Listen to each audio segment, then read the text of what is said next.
Long before the Greenbrier became known for grand ballrooms, championship golf, presidential visitors, and one of the Cold War's most extraordinary secrets, there was only water. Deep in the Allegheny Mountains of what is now West Virginia, mineral springs emerged from the earth at a place that seemed almost impossibly distant from the great cities of the young American Republic. There were no grand railway stations, no manicured fairways, and no enormous white hotel. Yet the waters of White Sulphur Springs would eventually attract some of the most powerful and wealthy people in America. The story of the Greenbrier begins in 1778, when the springs first entered the historical record as a place where visitors came to take the waters. At the time, mineral springs were not simply scenic attractions. Many Americans and Europeans believed that naturally occurring mineral waters possessed therapeutic qualities, and wealthy families were willing to travel considerable distances in search of relief from illness, exhaustion, or simply the demands of ordinary life. White Sulphur Springs offered something more than its mineral water. It offered distance. The settlement was surrounded by forests and mountains, far removed from the crowded cities and humid lowlands of the South. And that isolation would become one of the property's greatest advantages. During the early decades of the 19th century, the journey itself was part of the experience. Reaching the springs required patience, time, and money. The roads were difficult, the mountains were imposing, and travel was nothing like the effortless luxury associated with the resort today. But precisely because reaching White Sulphur Springs was difficult, arriving there carried a certain social meaning. By the 1830s, the resort had entered its first great age of prominence.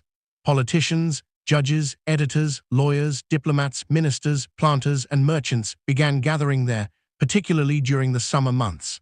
The resort became known as a kind of village in the wilderness, where influential people could escape the heat and pressures of the lowlands while remaining within an elite social world. Its elevation, roughly 2,000 feet above sea level, was especially attractive during the hot southern summers. The mountain climate offered cooler air, while the springs provided the central ritual around which resort life was organized. But the real luxury was social. At White Sulphur Springs, wealthy visitors did not simply come to drink mineral water. They came to see and be seen by people who occupied similar positions in American society. Political connections could be strengthened over dinner. Business relationships could begin during leisurely conversations. Families could socialize with other families whose names already carried influence. In an era before modern mass tourism, a resort could become a private stage for the American elite, and White Sulphur Springs became one of the most important stages of all. Presidents were among its distinguished visitors. Before the Civil War, 5 sitting U.S. presidents visited the resort, a remarkable indication of the property's prestige during the antebellum period. The resort's reputation continued to grow, but history was moving toward a conflict that would temporarily destroy the world of leisure that had developed around the springs. In 1861, the United States descended into the Civil War. The elegant rhythm of summer visits, formal gatherings, and therapeutic retreats was interrupted. White Sulphur Springs closed its doors to ordinary resort guests, and the property was transformed by the demands of war. The place that had once welcomed wealthy families now served a very different purpose. Its buildings and grounds became associated with military use, including a hospital and military command center. According to historical accounts, the resort's hospital treated wounded soldiers during the conflict, while control of the area shifted during the war. The transformation was striking. A location designed to provide comfort to the wealthy had become a place of suffering and military necessity. The war also revealed something that would repeatedly define the Greenbrier throughout its history. The property could be transformed when the country needed it. When the Civil War finally ended in 1865, the resort reopened, but the old world had changed. The South had been devastated. Political power had shifted. The economic structure that had supported the antebellum elite had been deeply damaged. Yet White Sulphur Springs survived. And then, less than a decade later, another transformation arrived, one that would permanently alter the resort's future. The Chesapeake and Ohio Railway pushed through the Appalachian Mountains. Rail service reached White Sulphur Springs in 1869, and the railway was completed across the mountains to the Ohio River in 1873 for the Greenbrier. This was more than a transportation improvement. It was a revolution. Before the railroad, reaching the springs required a journey through difficult terrain. After the railroad arrived, the mountains were no longer such an effective barrier. Wealthy travelers could reach the resort with greater speed and comfort, and the railway itself became part of the resort's growing connection to the wider American economy. The railroad also changed the meaning of isolation. The Greenbrier could remain physically secluded while becoming socially connected. That combination would prove extraordinarily powerful. The mountains provided privacy. The railway provided access. And as the 19th century moved toward its final decades, the resort increasingly became part of a broader network of elite American destinations, places where wealth, politics, business, leisure, and social connections could exist together behind carefully maintained walls.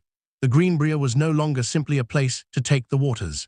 It was becoming a destination for people who could afford to escape the ordinary world. Yet the greatest transformation was still ahead. In 1910, the Chesapeake and Ohio Railway acquired the property and began planning a much more ambitious future for the resort. The railroad understood something that earlier owners had only partially realized. The mountains were not an obstacle to luxury. They could be luxury's greatest asset. 3 years later, in 1913, a new Greenbrier hotel opened, establishing the foundation of the grand resort that would become one of America's most recognizable symbols of refined leisure. The age of the railroad had arrived, and with it came a new generation of American wealth. The old Mineral Springs Retreat was about to become something much larger, a place where America's most influential families could disappear into the mountains, surrounded by elegance, exclusivity, and the reassuring distance of the Alleghenies. Above all, the Greenbrier had discovered its most valuable commodity. It was not the water. It was the ability to make powerful people feel far away from everything else. By the beginning of the 20th century, the Greenbrier had already survived a revolution, a civil war, and the transformation of the American South. But the world around it was changing again. The age of railroads was turning distant mountain retreats into accessible destinations, and the wealthy Americans who once traveled for the mineral springs were beginning to expect something more.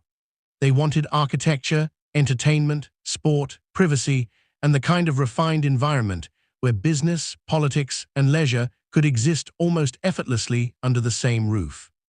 In 1910, the Chesapeake and Ohio Railway acquired the property and began an ambitious transformation. The railroad understood that the Greenbrier's greatest advantage was not simply its springs. It was the combination of accessibility and isolation. The mountains could keep the outside world at a distance, while the railway could bring the right people directly to its doors. 3 years later, in 1913, the new Greenbrier Hotel opened. This was no longer simply a 19th-century spa where visitors came to drink mineral water. The resort was becoming an institution of American high society. A new mineral bath department reinforced its original identity, while an 18-hole golf course, the Old White, introduced a sport that would eventually become inseparable from the Greenbrier name. Golf was particularly suited to the world the Greenbrier was creating. It was competitive without appearing hurried. It provided hours outdoors without sacrificing conversation. And perhaps most importantly, it created opportunities for wealthy guests to spend time together away from the formal structure of the dining room. The resort's transformation accelerated in 1914 when it adopted the name the Greenbrier and began operating year-round. That same year, President Woodrow Wilson and Mrs. Wilson visited during Easter. In October, Joseph and Rose Kennedy traveled from Boston for their honeymoon. These visits illustrated the kind of society the Greenbrier was beginning to attract. The old aristocracy of the South was increasingly being joined by America's new financial, political, and industrial elite. Their fortunes might have come from different sources, but the desire for exclusive places where people of similar status could meet was remarkably consistent. The Greenbrier became part of that network. During the 1920s, the resort belonged to the same broader social universe as Palm Beach and Newport. These were places where wealthy Americans could temporarily withdraw from the increasingly crowded and industrialized world around them. But even luxury resorts could not escape the scale of America's economic transformation. The number of people who could afford such experiences was growing, and the Greenbrier expanded to meet demand. In 1930, the hotel underwent a major reconstruction that eventually brought its guest room capacity to approximately 500. The timing was extraordinary. America was entering the Great Depression. Outside the manicured grounds of the resort, banks were failing, unemployment was rising, and millions of Americans were experiencing economic insecurity. Yet places like the Greenbrier represented a completely different America, a world in which inherited wealth and social connections could provide a degree of insulation from the economic storms beyond the resort. That contrast would become even more striking when the United States entered another, far more dangerous crisis. On December 7, 1941, Japan attacked Pearl Harbor. The United States entered the Second World War, and once again, the Greenbrier's identity changed almost overnight. The government leased the hotel in 1941, using the property to accommodate diplomats from Axis nations. The decision reflected the strange circumstances of wartime diplomacy. The resort's luxurious facilities, normally intended for wealthy vacationers, could now be used to house foreign diplomats under American supervision. The idea was almost surreal. A place famous for relaxation, golf, mineral baths, and elegant social gatherings had become an internment center during a global war. The resort's isolation suddenly had a different value. Privacy was no longer simply a luxury. It was security. But the transformation did not end there. In 1942, the U.S. Army took control of the property and converted it into Ashford General Hospital, a massive military medical facility with approximately 2,000 beds. The hospital received its first patients on November 14, 1942, and during its 4 years of operation, treated 24,148 soldiers. The contrast with the resort's previous life could hardly have been greater. The same buildings that had once welcomed wealthy guests now received wounded American servicemen returning from a brutal global conflict. Among those treated at the hospital were notable military figures, including General Omar Bradley and future President Dwight D. Eisenhower. For 4 years, the resort ceased to function primarily as a symbol of leisure. It became part of the American war effort. And once again, the Greenbrier demonstrated an unusual ability to change identities without losing its importance. When the last patients departed in 1946, the Chesapeake and Ohio Railway reacquired the property. The resort now faced a difficult question. How could a place that had spent years as a military hospital become a symbol of elegance again? The answer came from one of America's most influential interior designers. Her name was Dorothy Draper. Draper was not interested in simply making the hotel look new. Her approach was far more ambitious. She created an entire visual identity, one built around bold contrasts, saturated colors, oversized patterns, classical references, and an unmistakable sense of theatrical elegance. Under Draper's direction, the Greenbrier was transformed from a tired pre-war resort into something distinctly modern while preserving its historical character. Her influence extended far beyond wallpaper and furniture. She considered the resort as a complete environment, influencing details ranging from guest rooms and public spaces to dishes, uniforms, and other elements of the guest experience. The result became one of the most recognizable interiors in American hospitality. And on April 19, 1948, the Greenbrier officially reopened after its extraordinary post-war transformation. The reopening was itself a social event. The resort once again became a gathering place for celebrities, dignitaries, wealthy families, and influential figures. But there was another force helping to redefine the Greenbrier. Golf. Sam Snead, one of the greatest golfers of his generation, had first joined the resort in 1936. After the war, he returned as its golf professional, eventually serving in that role from 1946 through 1974. Snead helped turn golf from an amenity into a central part of the Greenbrier's identity. The fairways became another kind of social room, only without walls. Politicians, celebrities, businessmen, and wealthy guests could compete, socialize, and build relationships beneath the Appalachian sky. Over time, some of the greatest names in golf would walk those same fairways. The Greenbrier had entered a new golden age. But this time, the luxury was different. The world had changed. The Second World War had demonstrated the destructive power of modern weapons. Then came the atomic bomb, the Cold War, and the growing fear that a conflict between nuclear powers could destroy Washington in a matter of minutes. The wealthy guests arriving at the Greenbrier in the post-war years saw elegant rooms, manicured lawns, golf courses, mineral springs, and mountain scenery. They could not see what was coming. Because beneath this luxurious resort, the American government was preparing for a catastrophe that almost nobody knew existed.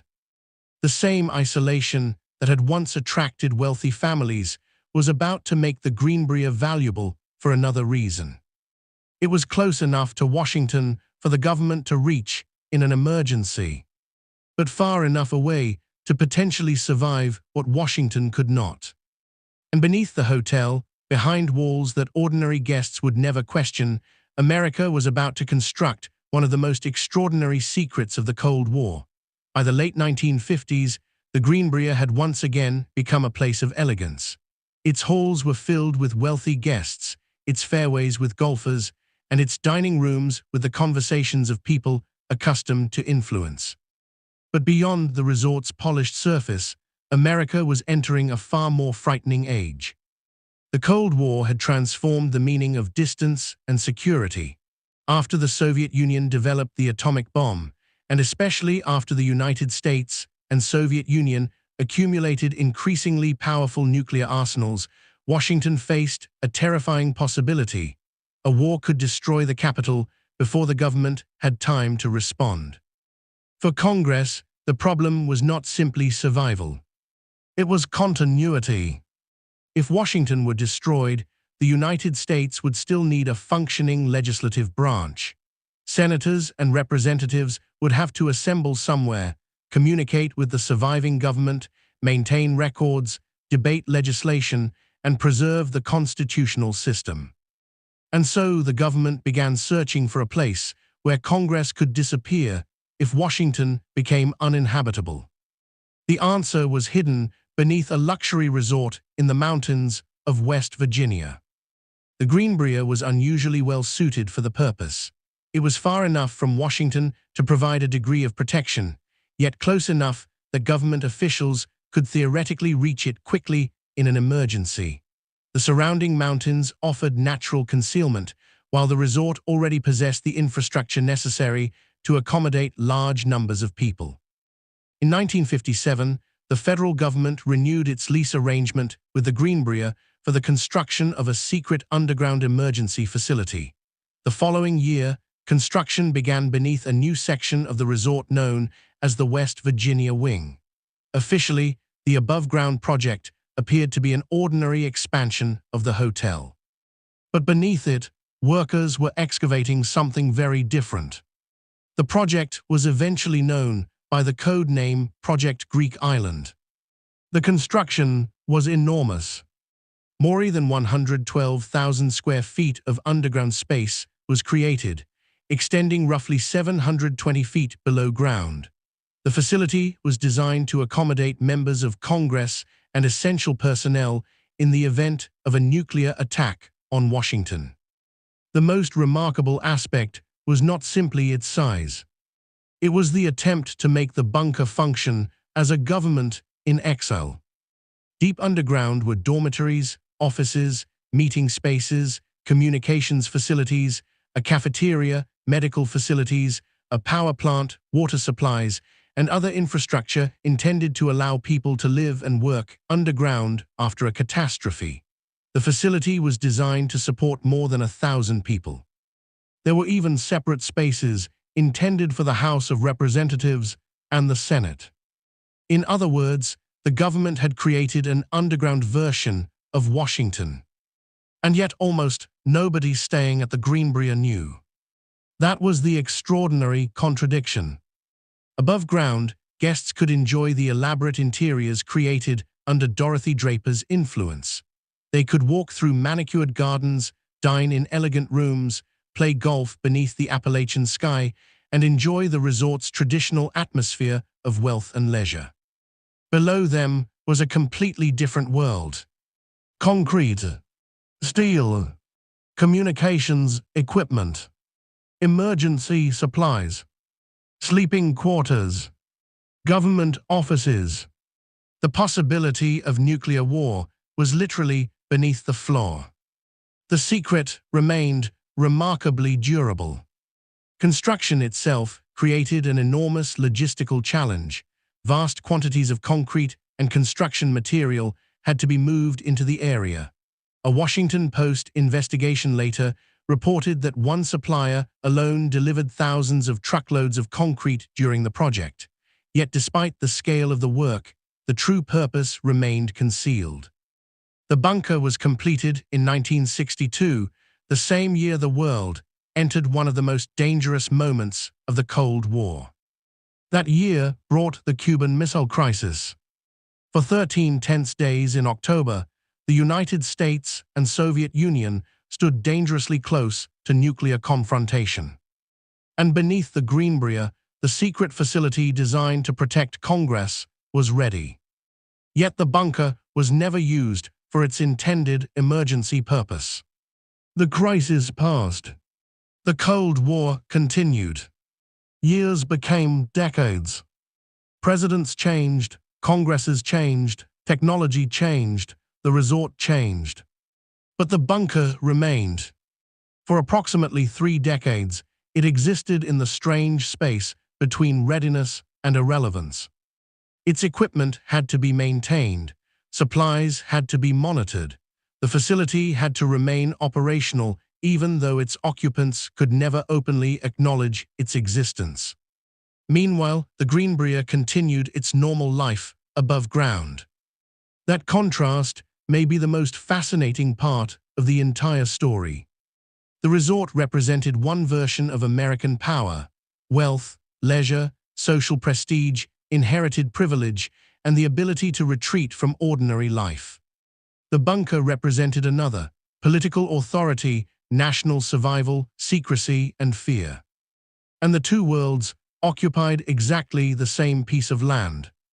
For years, the secret survived. Then came 1992. By this point, the Cold War was collapsing, the Berlin Wall had fallen, the Soviet Union was disappearing. The geopolitical world that had justified the bunker was rapidly becoming history.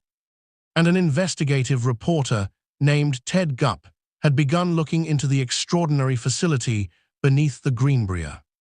His investigation eventually reached the pages of the Washington Post. On May 31, 1992, the newspaper published Gupp's investigation, revealing the existence of the secret congressional relocation facility to the American public.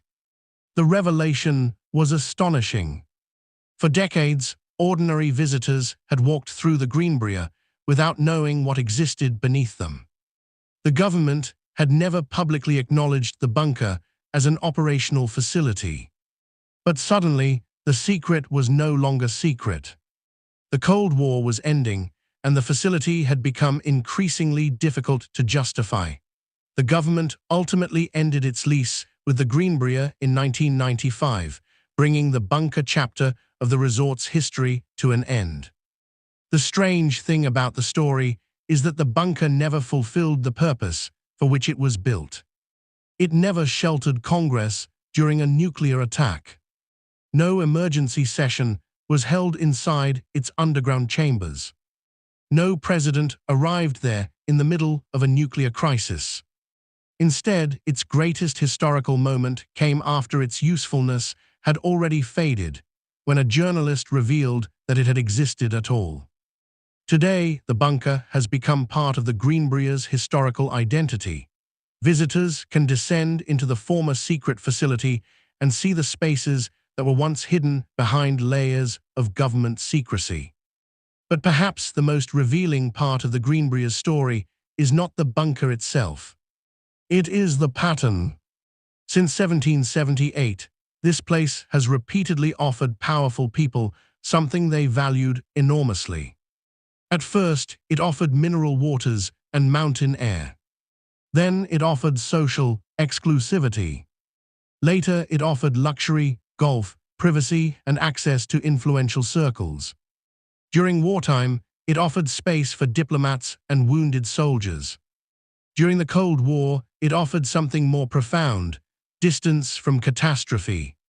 The Greenbrier, therefore, became more than a hotel. It became a physical expression of American privilege and power. For generations, wealthy families traveled into the mountains because they wanted to escape the ordinary world without completely leaving society behind. They wanted privacy, but not isolation. They wanted nature, but with servants, fine dining, architecture, and every modern convenience. And the government eventually discovered that the same qualities made the location valuable for national survival. That is what makes the Greenbrier so unusual. Its history is not simply the history of luxury. It is the history of privacy as power. The wealthy came because the mountains allowed them to disappear. The government came because the mountains could help it survive. And beneath the elegant rooms where America's elite once gathered, an entire hidden government waited for a disaster that never came. Today, the chandeliers still shine. The golf courses remain green. Guests still arrive through the same mountains that once seemed so remote from the rest of America. But beneath that familiar luxury lies a reminder of another age. An age when America's richest families could retreat from the world above, and when the nation's leaders quietly prepared for the possibility that there might soon be no world above worth returning to.